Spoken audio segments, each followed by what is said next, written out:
I'm Amber Tresca, and this is About IBD. I'm a medical writer and patient educator who lives with a J-pouch due to ulcerative colitis. It's my mission to educate people living with Crohn's disease or ulcerative colitis about their disease and to bring awareness to the patient journey. Welcome to episode 134. My guest is Brad Watson-Davelaar from Crohn's Awareness Project and Gaming for Guts. Brad is a newlywed, a new ostomate, and is soon to become a first-time dad. Needless to say, he's got a lot on his plate. He shares the way he worked through his initial resistance to ostomy surgery for his Crohn's disease and how the support of his medical team and his wife helped him come to understand that it was not a failure. He also gives the details on the latest happenings with Gaming for Guts. We last heard from some of the admins of this community on episode 83, which highlighted their annual IBD Awareness Week fundraiser in December.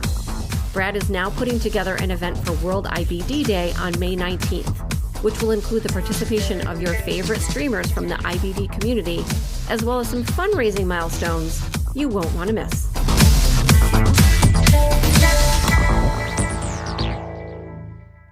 Brad, thank you so much for coming on About IBD. Oh, thank you for having me. Yeah, of course. I'm really excited to get into a lot of the things that you've been experiencing over the past couple of years.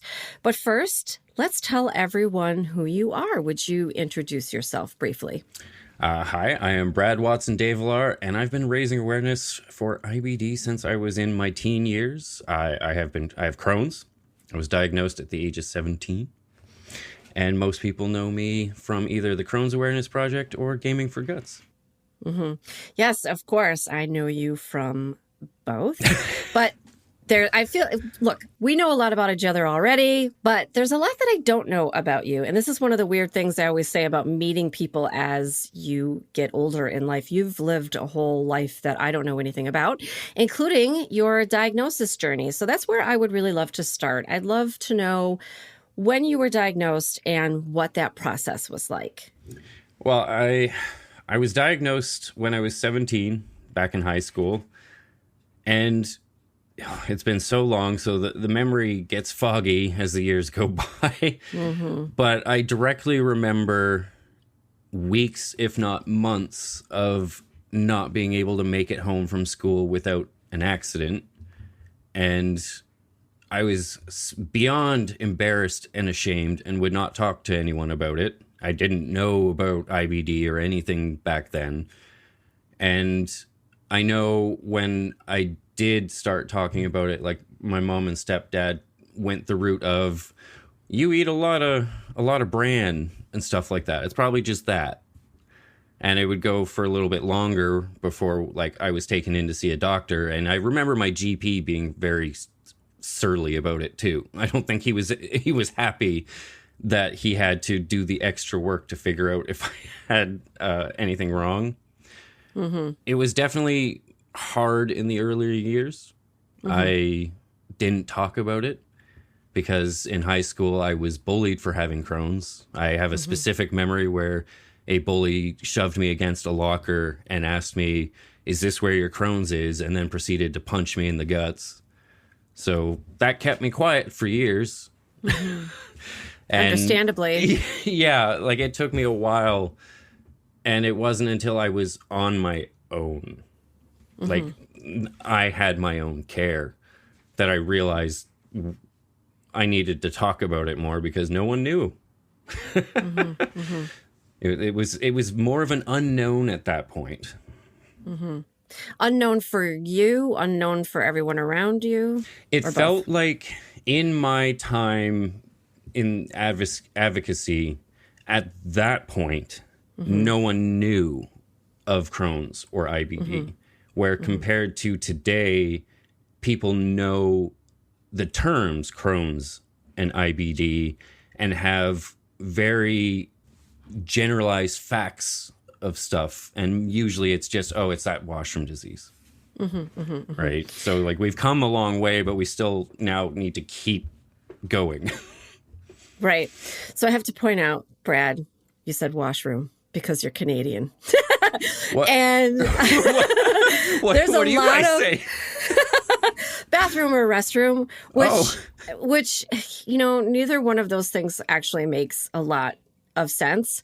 I know some places they'll just say toilet, which, yeah, that's what it is, right? Bathroom, well, there's not always a bath. No. Restroom, it's not, I don't You're know. not resting. Is it a place of rest? You're not resting usually, especially not when you have IBD. You're usually doing something really critical. Mm-hmm.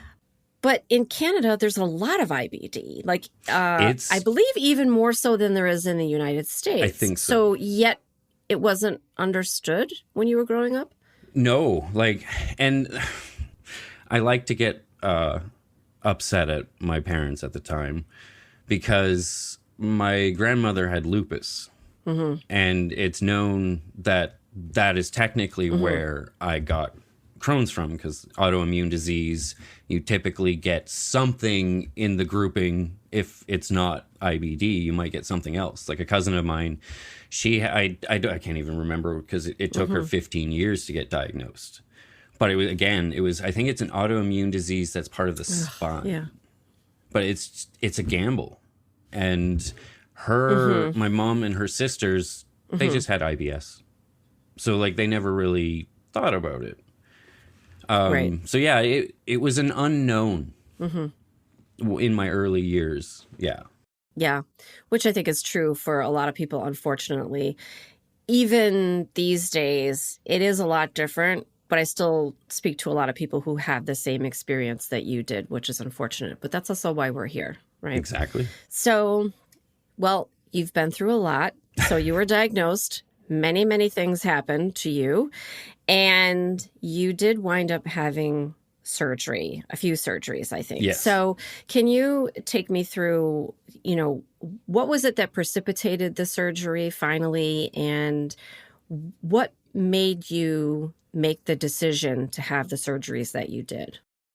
Well, it's funny because I am in this journey of healing now. And I look at myself and I'm like, wow, this is what a healthier person looks like. And as you know, with social media, it likes to come up with memories and stuff. Yeah. And memories will come up from just before I had my big roller coaster fall. And I'd be like, I thought I was healthy then. And I'm like, these are two different people still. But I remember getting engaged in 2019, and near the end of the year was feeling rough. Thought it was just, it was a bad year. Was too stressed out, and that was it. And things kept sliding, and then COVID hit. And as you well know, doctors became incredibly hard to see and deal with. So it would take me a year and a half of fighting to get people to notice that I was at the point in early 2020, I was eating double cheeseburgers 2 to 3 times a day, every day for a few weeks. I still did not gain a single pound. I was excessively underweight, and my doctors did not seem to see it. Nor he just kept going I don't know. I don't know. And I remember having a scope in June 2020, and he finally acknowledged something and was like, okay, we'll change you from Humira to Entyvio. And I thought that was going to be good. It was good for a little bit. It took a while, so I got on prednisone after saying I would never do prednisone again. I actually asked for it. Yeah. And then I started bleeding. Was that a new thing, bleeding? This type of bleeding, yeah. Okay. I used to get blood in my stool, and when I did, it'd be oh man, I'd sit there and look back and oh, I've been stressing pretty hard recently. I need to try and bring it back. So I thought maybe I've just been stressing. And then it would worse, much, much worse. And I remember, and she hates that I still remember this, but I asked one of my wife's friends about it. And she's her comment was, oh, women bleed every month. You're okay. Oh, okay. Yeah. Yeah, okay, but it's from a different place and for a different reason. And I don't think she realized how excessive it was. Yeah. Oh, okay. And I have a bad history, as I think I've come to realize that a lot of IBD patients do. Mm-hmm. We don't like going to the hospital. Yeah, maybe not. We kind of avoid it unless we're being like dragged. Yes. So I was deathly skinny, probably pale as all hell. And my wife and her mother finally convinced me to go into the hospital. And my hemoglobin was, I think, at 20. And I was quickly brought in for blood transfusion for my very first time. That was scary. Yeah. And for a few months, I went for blood transfusions until my GP was like, he told me basically, getting blood is mostly safe, but there are still risks. Of course. We should try and get your iron levels up so that you can produce blood, red blood cells. So, okay, let's do that. And we go about that, and it's another 6 months before I end up losing my GI. He ghosted me. I guess he just had enough, stopped talking to me. Oh, boy. And it would take a few months before I got handed over to another one in the office. I think that was my 4th GI in that office. And it was a breath of fresh air. And I don't want to use the sex thing, but I feel like because I was dealing with a lady, she kind of cared more. And I think that was a first. So she made it her mission to figure out what was wrong. One of the very first things I ever dealt with after being diagnosed was I had an abscess. Had quick surgery to have it lanced and all that, turned into a fissure. It's been fine for most of my life. It becomes worse here and there. The abscess came back and came back strong. And then the fissure came back strong. I could not sleep. I could not sit. I could not stand. I could not walk. So after a few months of going to the hospital and all that, we ended up with the point of me going to see a surgeon to have that removed. And when she looked at my butt, she was just like, your rectum's toast, dude. Oh. I actually think you need to we need to look at removing this. And at the time, she's like, let's maybe look at doing a resection as well. And this would have been my 2nd resection. And it was like, okay, whatever we need to do. I don't like living like this. And so I went in for another scope. I was getting scopes 2 to 3 times a year. I became excellent at scope prep. Like that, as everyone knows, people have anxiety around scope prep, as did I. I can do it like this now. Got it out just of the way. because I had to do it so much. So I went in. They couldn't get the camera even into my colon. Oh, my gosh. So they're like, okay, colon's got to go. It's like, okay. During my first resection, they sent me to see a counselor because I might have woken up with an ostomy. Yeah. And at that point, it was the scariest thing in my life. I wanted nothing to do with it. And it was a lot to do with the relationship I was in. I didn't believe that I would be seen as the same person. Right. My wife makes me feel like the best person every day. So I knew we still would be okay. And I think that was a huge part of what made me feel comfortable about it. Right.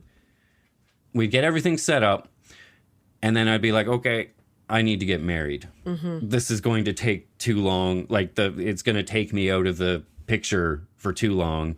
I need to get married.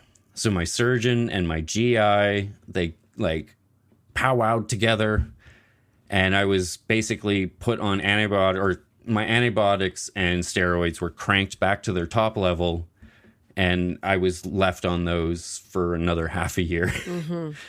Got married and was like, let's do this. And then we went into the surgery. After that, they scheduled me to see a ostomy nurse, which for those that get to know that they're having the surgery, this is a benefit. I feel terrible for those who just go into it as an emergency surgery, and that's so much harder to deal with. Yeah. So he, as they do, sent me home with samples. And I decided that, well, I should get used to this. And I stuck one on my spot and wore it for 3 days. Now, I will get into this later because this is going to be in a different question, but I have new advice for people doing that. But yeah, so generally it was, a long story short is I went through so much in those 3 years that I was ready for whatever that could give me a better life, especially as we were getting ready to start preparing for the next chapter of our lives.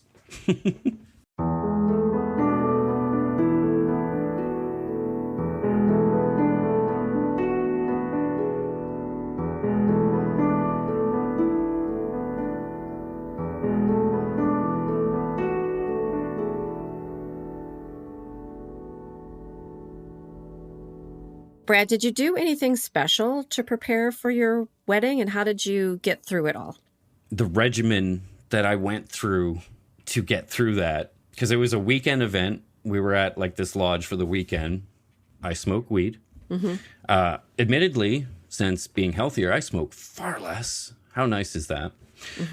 But for the wedding, I basically was taking THC pills because I didn't want to be smelling like pot, and Imodium every few hours for 3-4 days. So I'm pretty sure I had a level of high that was going on always.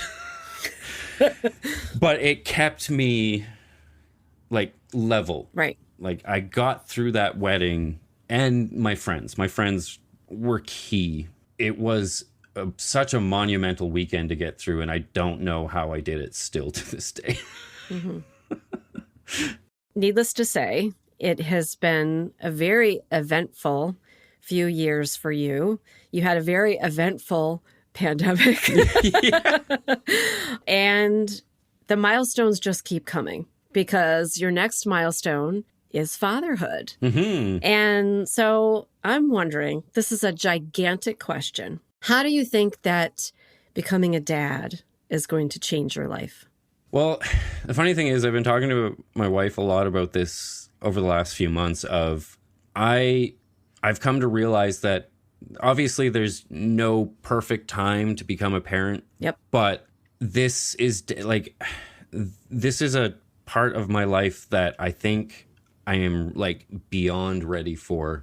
I am ready to focus on something other than myself. Because I've just gone through so much, and I want to be able to put everything I've learned and gone through, because everything I've gone through has taught me to be a better person. And like, if I became a dad in my early 20s, I just don't think I would be the same dad that I would be right now. Yeah. Like I've come to know so much about myself that I can then use that to be a better father going forward. And it's going to be an insanely tough journey. I know that, but I can't help but be extremely excited for everything. And my wife and her mom like to say, well, like, what happens if she gets IBD? I'm like, I honestly, she'll be okay. She's got me. I had no one growing up close to us that I could turn to. So I think it's going to be an insanely amazing time, and I can't wait for all the good and bad moments, honestly. Yeah, I would say that, look, is parenting hard? I mean, that's a dumb question, right? Everybody knows that it is difficult. But I will say, from my perspective, I went into parenthood in much the same way that you are going into it. Couldn't wait. Long time coming. Wanted to be a mom and had to make it happen for myself. A lot of people maybe might have that part of the journey be a little bit easier. But had to be very intentional about the way that I became a mother. And I think what that left me with was such a feeling of gratefulness that even in the difficult parts, I can still find a way to be grateful, if that makes sense. 100%. I totally get that. Yeah. And I also understand the caregiving part of it. There's probably like deep psychological things there, but I know for myself, if I'm caring for someone else, I feel so much better. Yes. Yep. You know, I won't cross the street for myself. Oh my gosh, yes. But like, you know, I'll push my wife to like go to the hospital or to see a doctor or whatever, like 100% faster than I'll do it myself. Yeah, for sure. 100%. You know, that's probably not a great way to be, but that's just how it is. So, you know, you've got a lot on your plate. You do a lot. You're so busy. I'm always in awe of everything that you have going on because, of course, we interact on social media a lot. You've always got something cooking. I don't know, not convinced that you're not actually two people. But so let's talk about this, though. Let's talk about your work in the IBD community, your work with the group Gaming for Guts.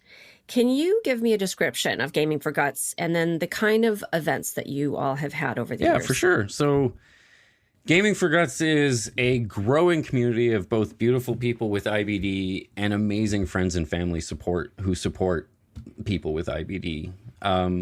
We started as a little ragtag group, just Rob and I. Rob came to me through Crohn's Awareness Project and was like, hey, I want to get together with you to look at starting something to help raise awareness and ultimately become a proper charity.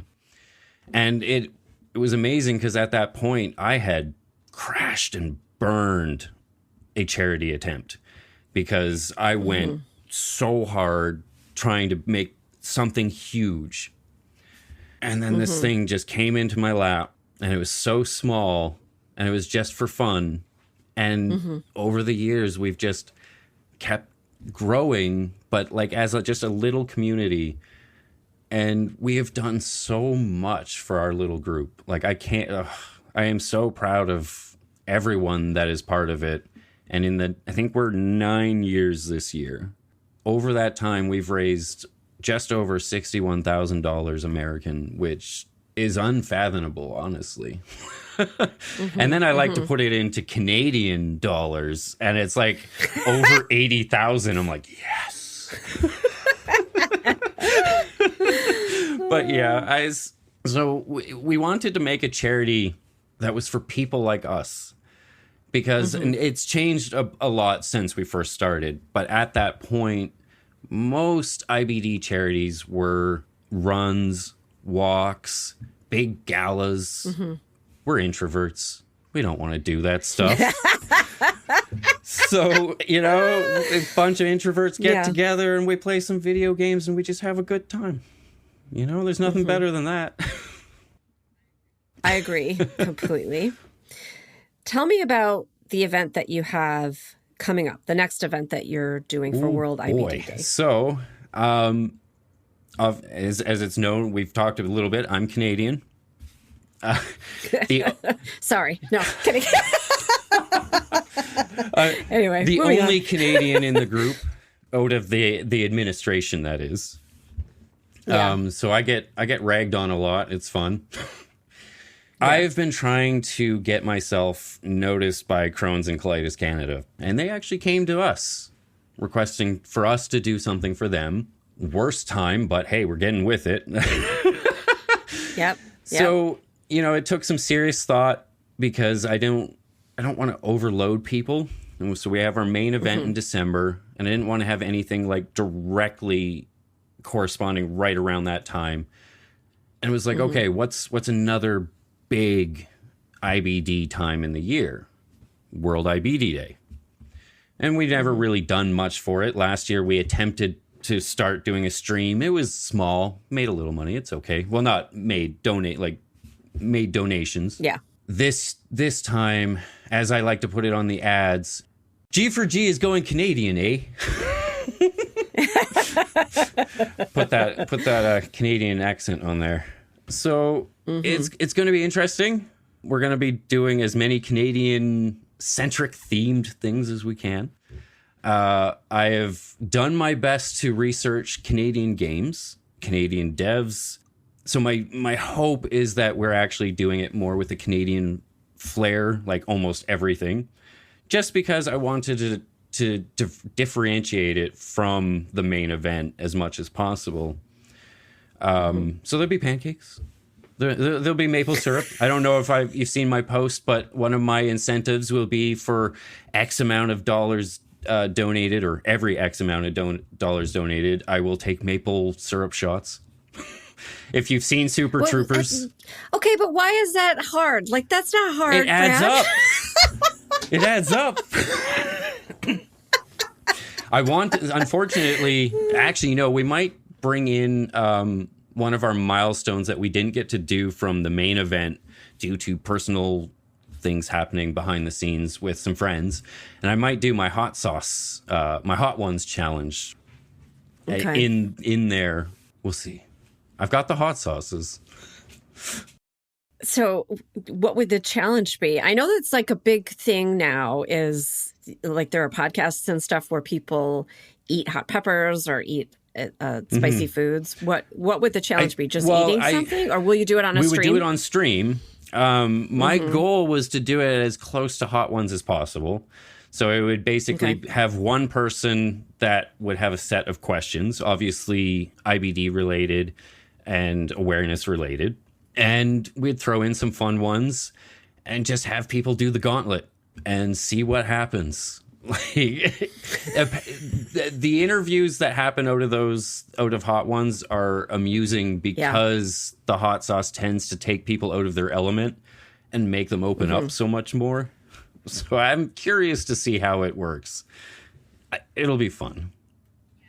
Yeah, me too. So you're going to be streaming. How many people are streaming? And then it's on May 19th, is it starting? So yeah, my original plan was like, let's do it on World IBD Day. Yeah. And then we had a group conversation. And I'm actually happy because I wasn't sure of how many people were going to come in for this one. And everyone's like, well, let's just do it like we do it. Let's do the whole weekend. It's like, okay, cool. Let's do the whole weekend. As it always tends to be, this is a monumental effort. So right now, I know we have a good 8 to 10 people confirmed, but it's been nice because Crohn's and Colitis Canada has been amazing. Like, they have been corresponding with me constantly. Anytime I request something, they're there with it. Oh, it's been nice. It's been real good. And so are you still looking for people to stream? Yes, 100%. And so what would be the best way for somebody to get involved with the community and learn if they're interested in streaming, or just perhaps watching the stream or donating, or watching you all eat hot food or take shots of maple syrup? I would do that challenge. But anyway, how can folks get involved? So generally you can find us on most social media, Facebook, Twitter, Instagram, via @GamingForGuts. Our Discord is one of the better places to talk with us and the community. That one's a little harder. I'll give you a link for that, because that it's numbers and letters and stuff. But our Discord community is a very loving group of people. I'm actually very impressed with our community. Like, I love them. And that would be the best place to reach out, because then there are multiple people that can get back to you. Where on social media, it's a bit more of a free-for-all. So yeah, I would say Discord is easily the best place. You can find us also on Tiltify. That is our donation page. I would say, yeah, come find us on Discord. Say what you want, and we'll be there. Right. Definitely. There I'm in the go. Discord server as well. It's always nice to be part of a supportive community, and especially one that is moderated. So we'll just leave that at the nice that. thing about Discord over, say, Facebook, like the Facebook groups, is Discord, you can have set sections. So if people don't want to be inundated with health problems constantly, they don't have to. Like, they can come and just participate in the fun parts. But if they want to have questions answered or find out more, then they've got that health spot. Because I know some people have told me that that's why they don't like Facebook groups. So it is a open and varied place. And you won't have people telling you that your feelings aren't valid, because I've heard that too. Oh, yeah, for sure. And that's true. You know, I have all of my professional pages, right? So that's where a lot of that stuff is, and I can be intentional about engaging with it. But if you're just logging into your Facebook page because you're just wanting to interact with family, see the latest pictures of somebody's vacation, but you are not in a place where you're willing or you're ready, I should say, to engage with health content, and that's completely valid, but then it's there. And there's not really great ways to sort of segment it. I do love that about Discord and Discord servers in general, is that you can decide where you want to be, and it doesn't take a lot of effort. No. So you're right about that. And then also, too, a lot of us have things in common that have nothing to do with IBD. Exactly. And we can get all nerdy about it in there, and it's really, that's quite nice. Yeah. Yeah.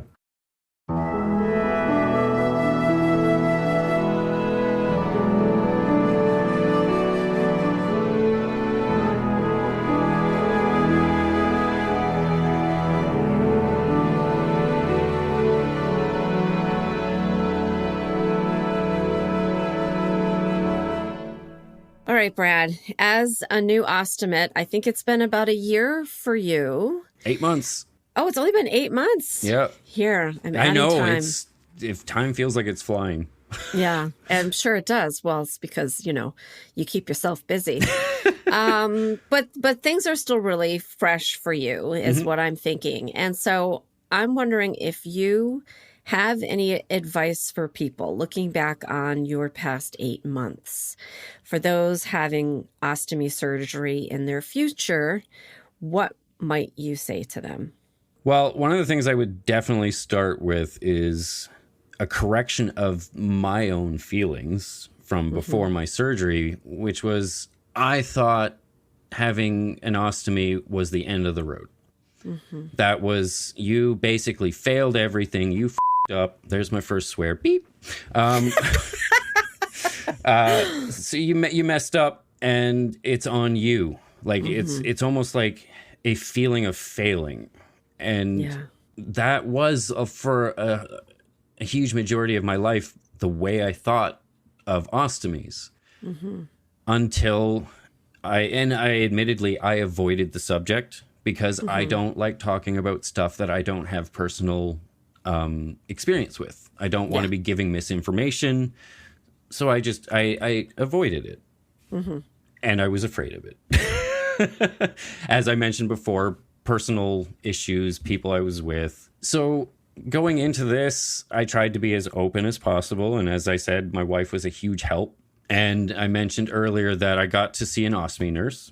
And one of the biggest helps was definitely testing that bag. Yeah. Having that bag on me, getting used to the feeling. And I'd take it a step further for people, which I learned in talking with people about it, was maybe put some water in there, put some oatmeal, put something in it. Yeah, there you go. Actually, yeah, oatmeal and pudding are two good ones. Yeah. It'll give you a sense of what the weight feels like. But the best, or the main part, was getting used to it in bed, I think was the most helpful bit. But I can tell you, after 8 months, I wish this was something that I thought of earlier, because I feel like I lost decades of myself. And you mentioned how you think I'm two people all at once. Well, I feel like it's because I'm trying to catch up for all the lost time of being sick and not being able to do the things I wanted to do. I want people to know that ostomies are not an end, but merely a beginning, a fresh start. And you're not the first person I've heard say that also.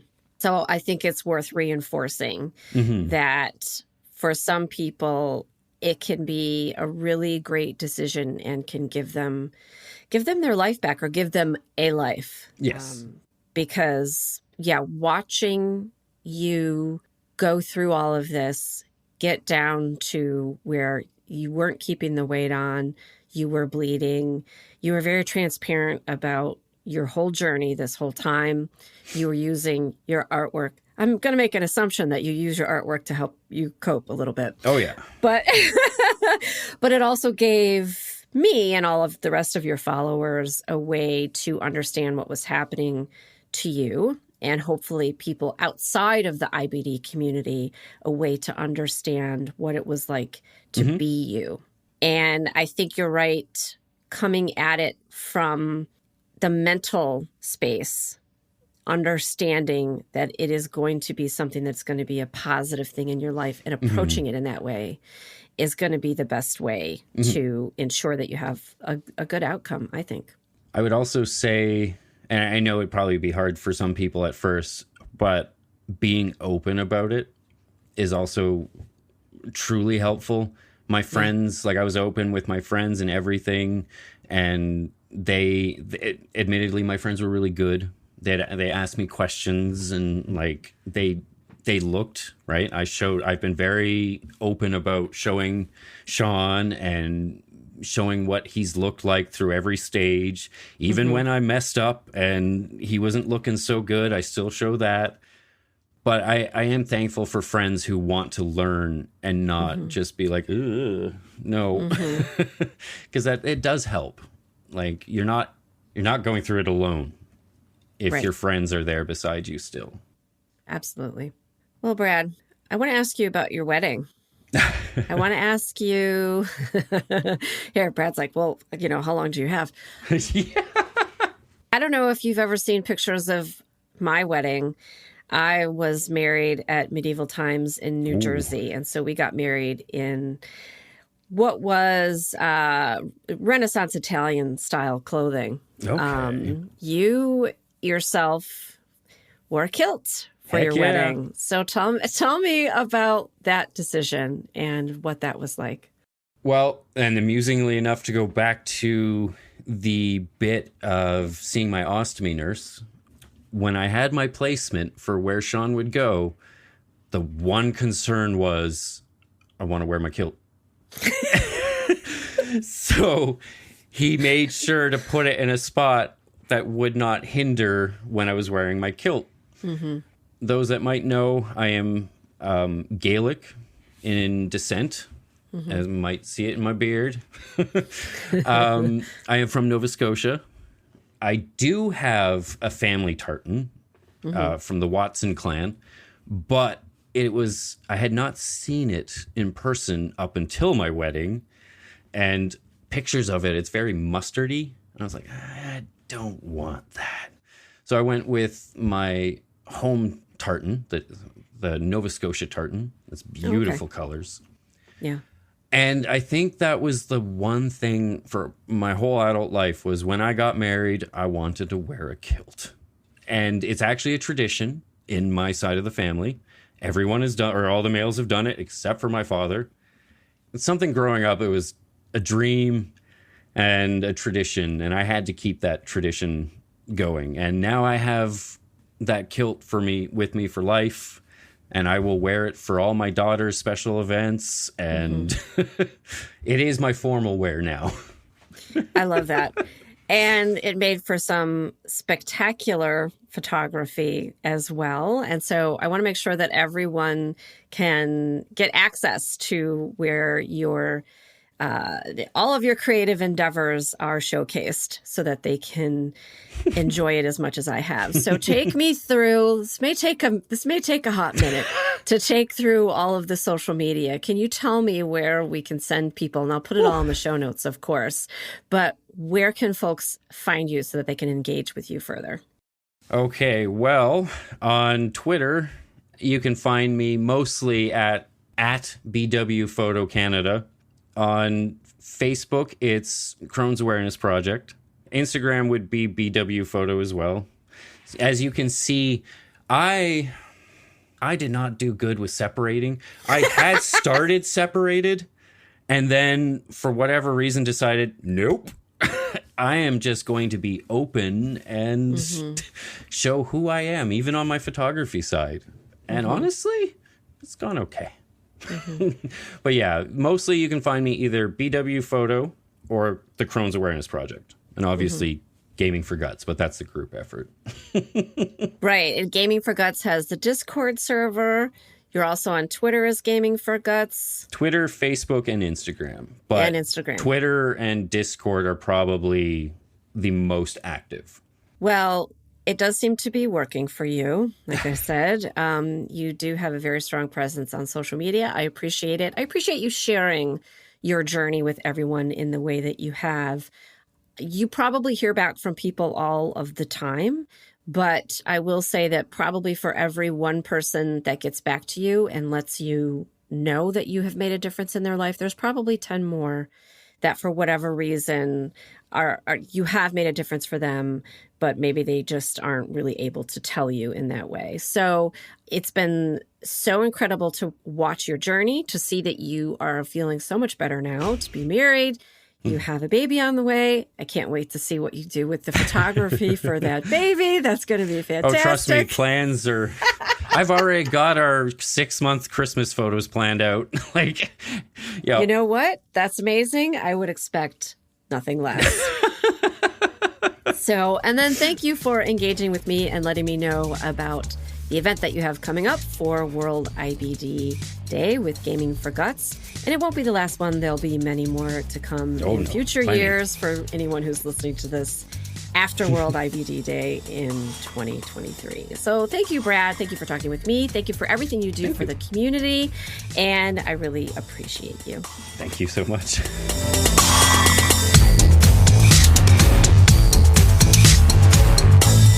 Hey, super listener.